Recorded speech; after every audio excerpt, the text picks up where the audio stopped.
నమస్తే friends, welcome back to Ratna life style. ముందుగా ఈరోజు రెసిపీ మామిడికాయల సీజన్ కనుక చిన్న ముక్కల ఆవకాయ ఎలా ప్రిపేర్ చేసుకోవాలో దానికి కావాల్సిన పదార్థాలు ఏంటో చూద్దాం. అరడజన్ కాయలు అన్నమాట. పచ్చడి ఏ కాయలైనా పెట్టుకోవచ్చు దీనికి. నేనైతే రసాలు పెట్టాను. అరడజన్ కాయలు శుభ్రంగా కడిగేసుకుని చిన్న ముక్కల కింద కట్ చేసుకుని ఒక 2 గంటల సేపు బాగా ఎండబెట్టుకుంటే చెమ్మ లేకుండా ఉంటుంది. ఒక నెల 2 నెలలు నిల్వ ఉంటుంది. పచ్చడి ఎక్కువ రోజులు ఉండదన్నమాట.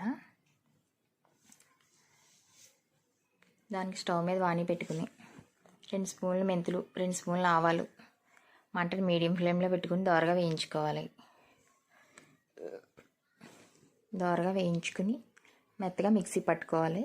చల్లారిన తర్వాత వేడిగా పడితే చేదు వచ్చేస్తుంది. ఆవపిండి మిక్సీ పట్టేసుకుని పక్కన పెట్టుకుని మనం ముందుగా శుభ్రం చేసి కట్ చేసి ఎండలో పెట్టుకున్న మామిడికాయ ముక్కలు మనం ఏ కప్తో వేస్తామో కప్తో కొలుచుకుని, నేను వేసే కప్పుతో 4 కప్పుల ముక్కలు వచ్చాయన్నమాట. మామిడికాయ ముక్కలు 4 కప్పుల ముక్కకి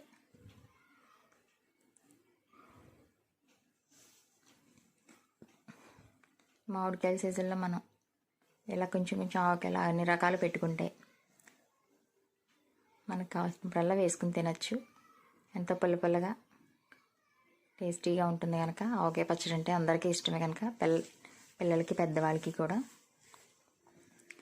ముక్కలన్నీ అలా వేసేసుకుని మనం ముందుగా మిక్సీ పట్టుకున్న ఆవపిండి, మెంతిపిండి దాంట్లో వేసుకుని 1/2 కప్పు వచ్చింది.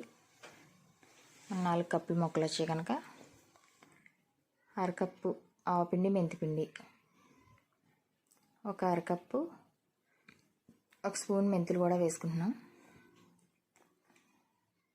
ఒక 1/2 కప్పు సాల్ట్ కూడా వేసుకోవాలి.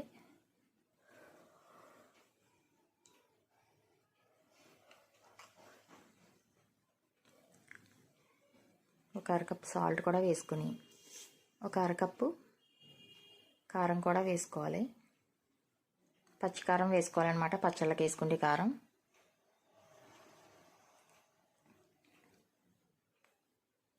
కారం కూడా వేసేసుకుని ఒకసారి మొత్తం ముక్కలన్నీ కలిపేసుకుని దీంట్లో పప్పు నూనె కానీ వేరుశనగ నూనె కానీ వేసుకోవాలి. నేనైతే పప్పు నూనె వేసాను ఈసారి ఆవకాయ పచ్చళ్ళలోకి. మామూలుగా వేరుశనగ నూనె కూడా వేస్తాను. మనం ఏది వేసుకున్నా బాగానే ఉంటుంది.